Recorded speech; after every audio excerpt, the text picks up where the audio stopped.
आज कुरा गरौँ स्टेयरकेसको बारेमा। It is simply defined as means of navigating different floor levels in a building. So staircase is simply defined as means which is used to travel one floor to another floor. Here is the figure of the staircase. We are going to discuss about different element of staircase.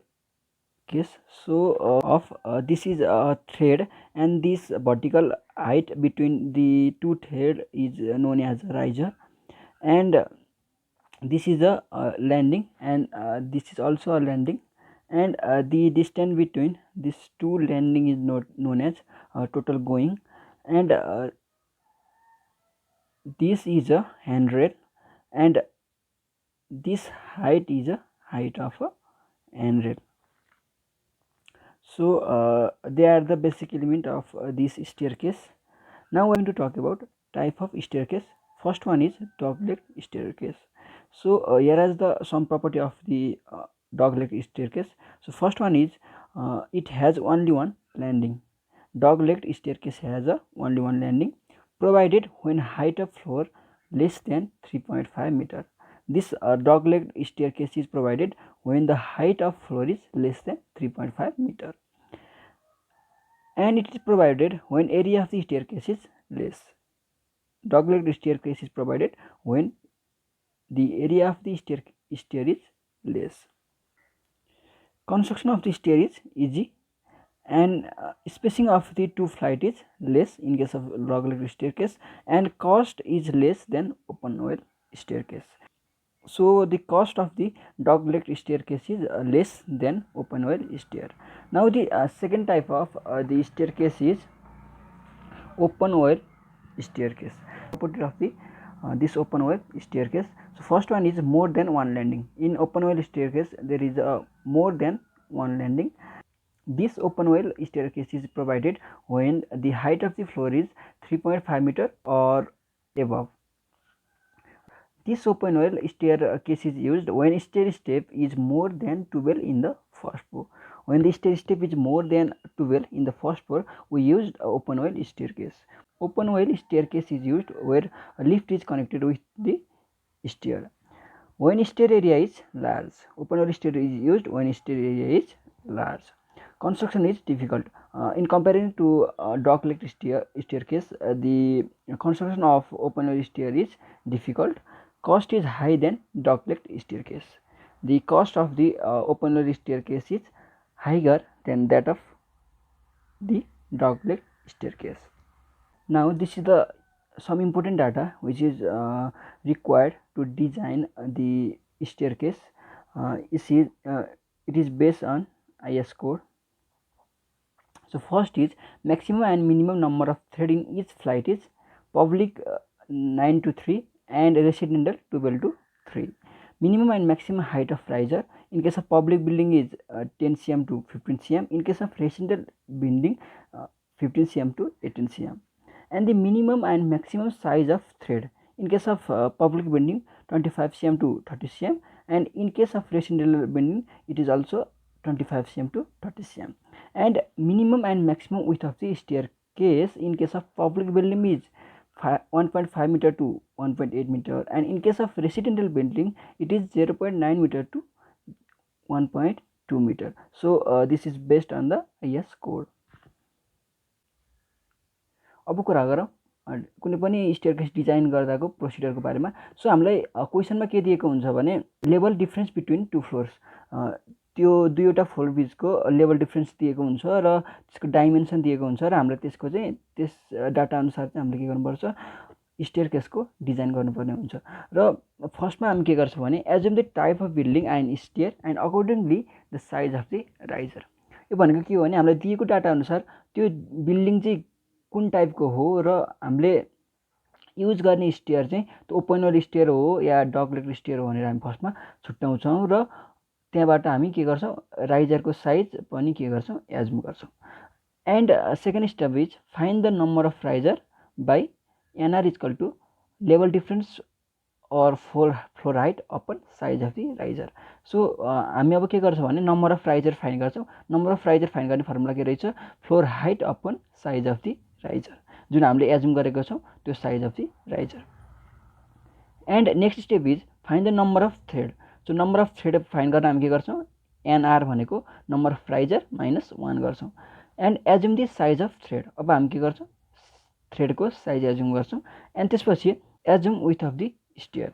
So stair चाहिँ हामी त्यो public बिल्डिङमा use भएको छ या त्यो residential बिल्डिङमा use भएको छ, त्यो अनुसार चाहिँ हामीले माथि हामीले आइएस कोड अनुसारको डाटा अनुसार हामी के गर्छौँ, त्यसको विथ एज्युम गर्छौँ। And consider size of landing equal to the width of the stair. Generally size of the landing र विथ अफ द स्टेयर चाहिँ इक्वली लिने गरिन्छ। सो हामी के गर्छौँ भने landing size of the landing र विथ अफ द स्टेयर चाहिँ इक्वल हुने गरी एउटा डाटा लिन्छौँ। And assume space left for the entry, र हामी finally space left for entry पनि निकाल्न सक्छौँ योबाट। सो अब कुरा गरौँ फर्स्ट न्युमेरिकलको बारेमा। फर्स्ट क्वेसन छ, design a dog leg stair case for a floor to floor height 3.52 meter, stair clock of size 2.1 meter into 4.7 meter. So हामीलाई गिभन के छ, हामीलाई फ्लोर हाइट दिएको छ, floor height H equal to 3.52 meter दिएको छ। And then dimension दिएको छ स्टेयर केसको 2.1 मिटर इन्टु 4.7 मिटर दिएको छ। सो यो भनेको यसको हाइट हो, यो भनेको यसको ब्रेथ हो। एन्ड यो क्वेसन सल्भ गर्नको लागि फर्स्टमा हामी के गर्छौँ, assume the size of the riser. So generally राइजरको हामीले साइज एज्युम गर्दाखेरि चाहिँ के गर्छ भने हामीलाई थाहा छ नम्बर अफ राइजर भनेको के हुन्छ, फ्लोर हाइट अपन के हुन्छ, साइज अफ द राइजर हुन्छ। सो यो नम्बर अफ राइजर चाहिँ डेसिमल नम्बरमा नआओस्, एक्ज्याक्ट नम्बरमा आओस् भन्ने कुरालाई आधार मानेर हामी के गर्छौँ, यो size of the riser assume गर्छौँ। सो यो केसमा हाम्रो हाइट भनेको छ 3.52 मिटर छ। सो हामीलाई नम्बर अफ राइजर चाहिएको छ। सो हामीले साइज एज्युम गर्नको लागि हामी के गर्छौँ भने यो भनेको के हो, डग लेग स्टेयर केस हो।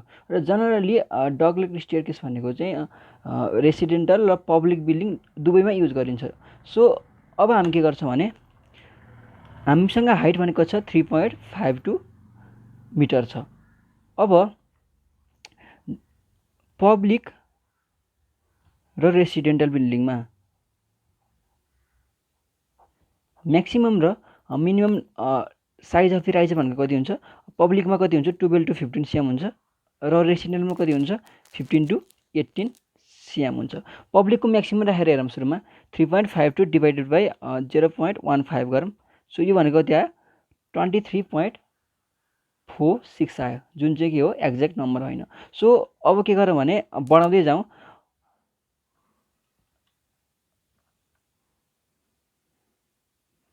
जे 3.52 डिभाइड बाई 16 राखौँ 0.16।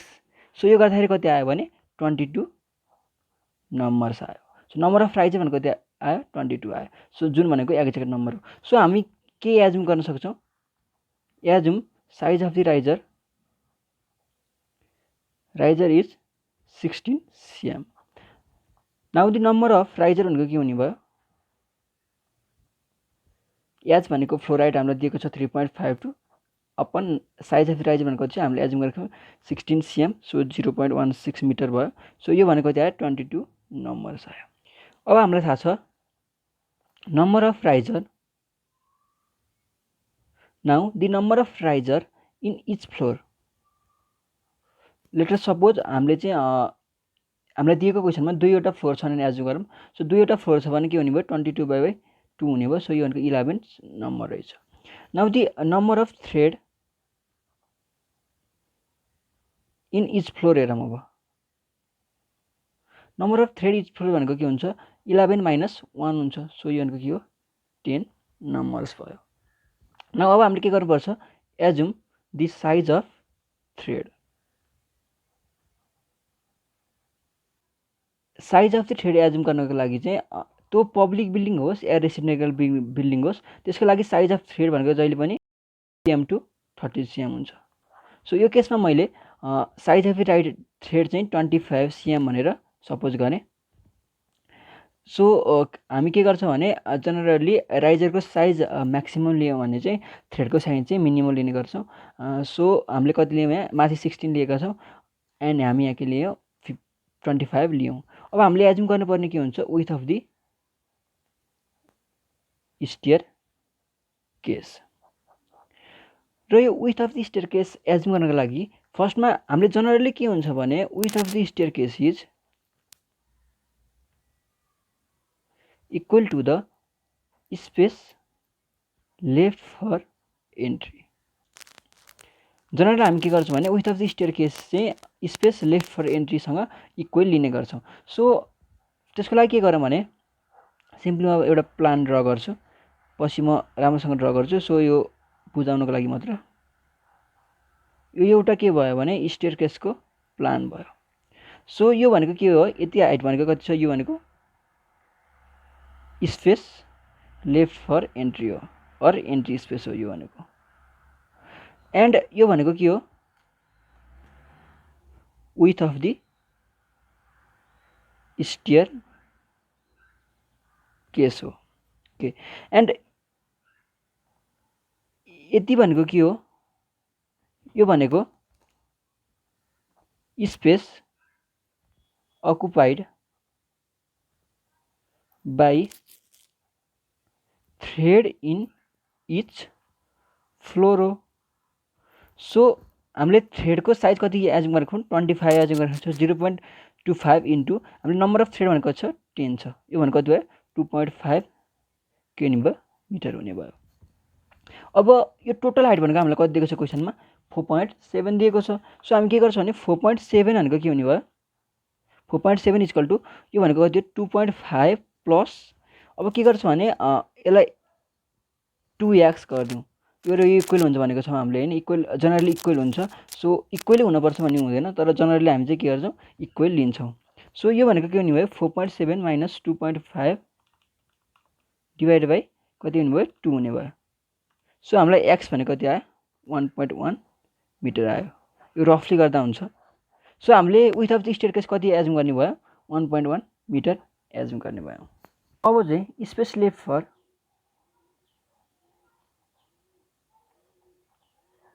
एन्ट्री निकालौँ।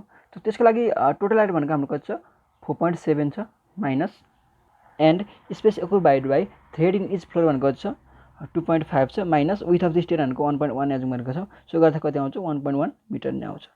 न अब plan of the staircase बनाऊ।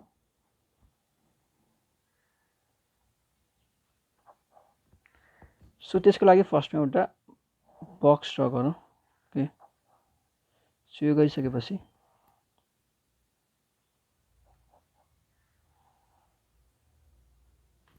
नाउ हामीलाई number of thread in each flight भनेको कति छ 10 छ। सो 1 2 3 4 5 6 7 8 9 10 1 2 3 4 5 6 7 8 9 10 भयो। यता पनि कति 10 1 2 3 4 5 6 7 8 9 10 1 2 3 4 5 6 7 8 9 10 भयो।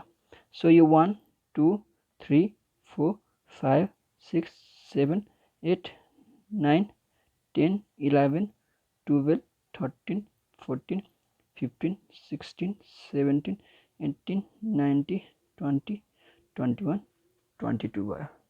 सो यो यहाँबाट हामी के गर्छौँ एन्ट्री गर्छौँ। यो भनेको के हो 1.1 meter space left for entry हो। सो यो भनेको के हो space occupied by thread in each floor हो, जो कति छ 2.5 मिटर छ। एन्ड यो भनेको यो width of the staircase हो, यसको हाइट कति छ 1, यो पनि कति छ 1.1 मिटर नै छ। एन्ड यो भनेको कति छ 2.1 मिटर छ। सो यो हाम्रो के भयो plan of the staircase भयो। अब हामी स्टेयर केसको सेक्सन ड्र गर्न गइरहेका छौँ। सो सेक्सन ड्र गर्नको लागि यो फर्स्ट एन्ट्री स्पेस भयो यो।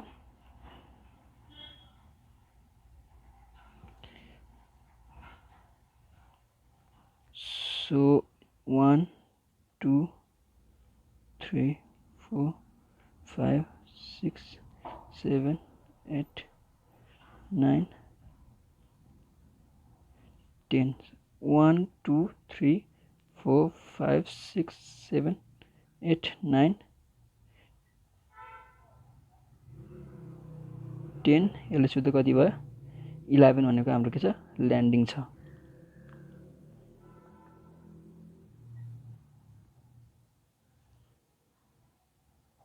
यो भनेको के हो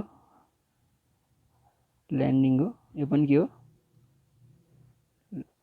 स्पेशली फर एन्ट्री यो पनि के हो फर्स्ट ल्यान्डिङ हो यो भनेको कति हो 11 भयो अब फेरि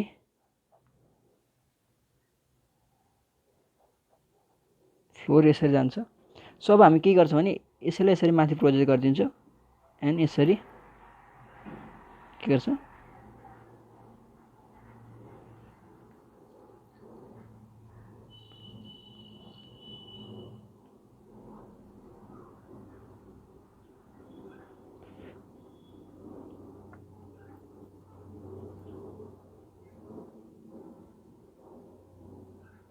सो यसरी यो 12 यो 13 यो 14 यो 15 यो 16 यो 17 यो 18 यो 19 यो 20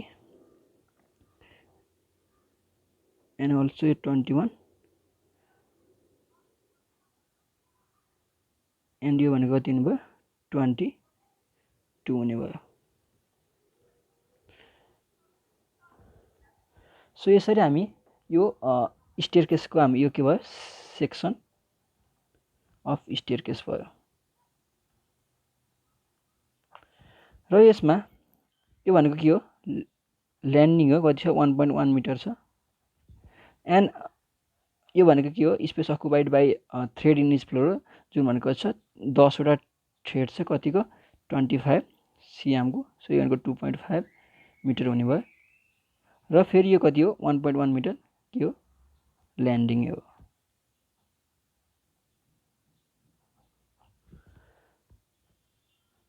र यो टोटल फ्लोराइड भनेको छ मिटर रहेको छ र यसको डाइमेन्सन भनेको छ 2.1 मिटर इन्टु 4.7 मिटर रहेको छ र यो नै यसको रिक्वायर्ड एन्सर हो